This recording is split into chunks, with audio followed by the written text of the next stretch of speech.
Hello, people, and welcome to another episode of Cracking Irodov. I'm not cracking the sir, it's the book only, so beware about it. And there, right there, is our mastermind sir, Mr. Irodov. I don't know whether he puts doctor before his name or not, but really, I have a great sense of pride or respect in my heart for him. So let's go and talk about our next question, and that is 1.5. In book, here it is, and rough copy, here it is. And the question goes as follows. Two particles 1 and 2 moves with constant velocities v1 and v2. At the initial moment, their radius vectors are equal to r1 and r2. How must these four vectors be interrelated? How must these four vectors be interrelated for the particles to collide? We all know the meaning of collide. Colliding two things. Yeah, the book and the pen are colliding. This tip is colliding over here. Colliding means takarana in Hindi, that we say. So let's crack the question. So as I've said earlier that for cracking a question like this, we must draw somehow a diagram. So let's make an x and y plane over here. This over here, x-axis. This over here, r x-axis. X-axis, y-axis, and this is our origin. So this is our y-axis. Let me make it more clear. This is the y-axis, and this over here is our x-axis.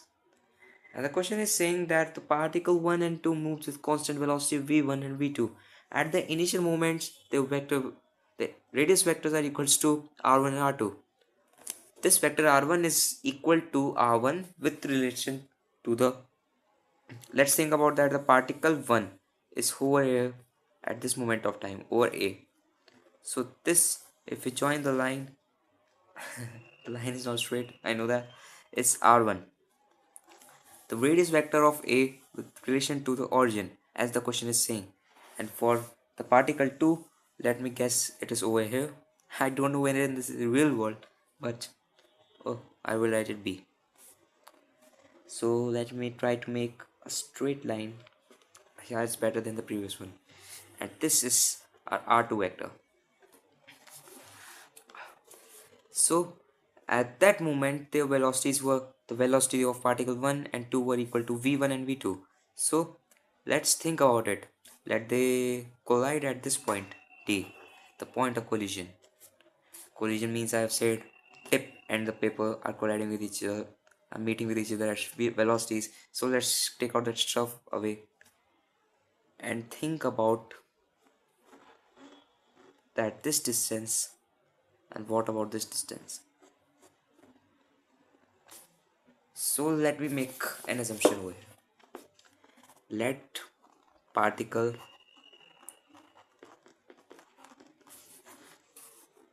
1 and 2 collide in time t. The time that I have taken is equal to t actually. Let they collide in time equal to t. So this distance over here AD and this distance over here BD, that can make the B more clear, as I think it's not visible. And this distance BD will be equal to, I think you will guess, V1t, V2t. I think it would be clear why this is V1t over here. Let me write here. AD will be equal to V1t and BD will be equal to V2t.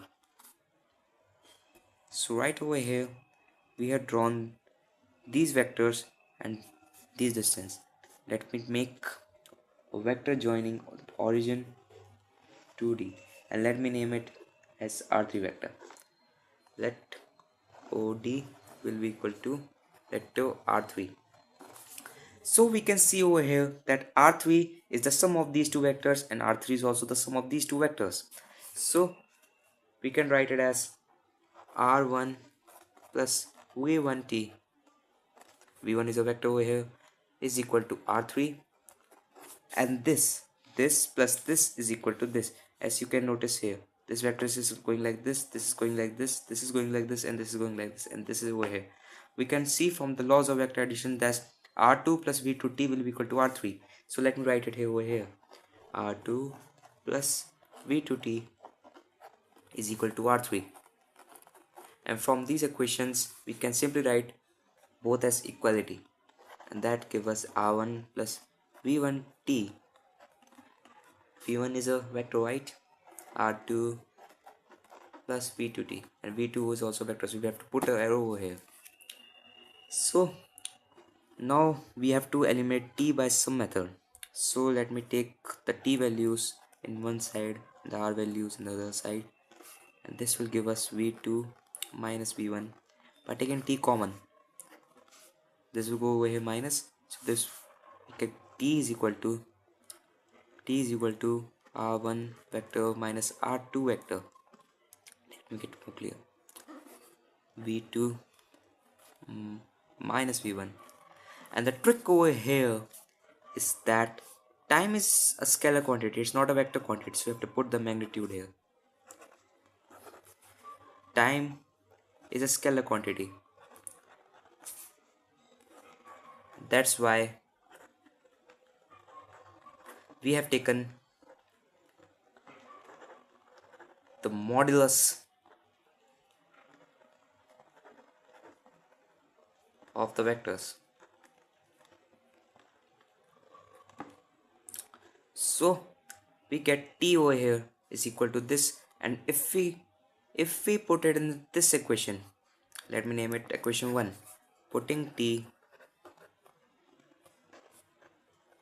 in equation 1,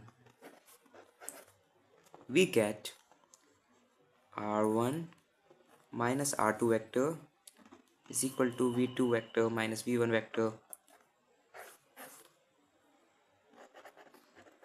and the value of t right over here.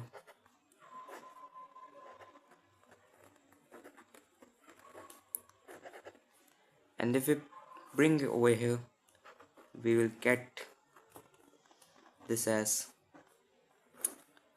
r1 minus r2 modulus.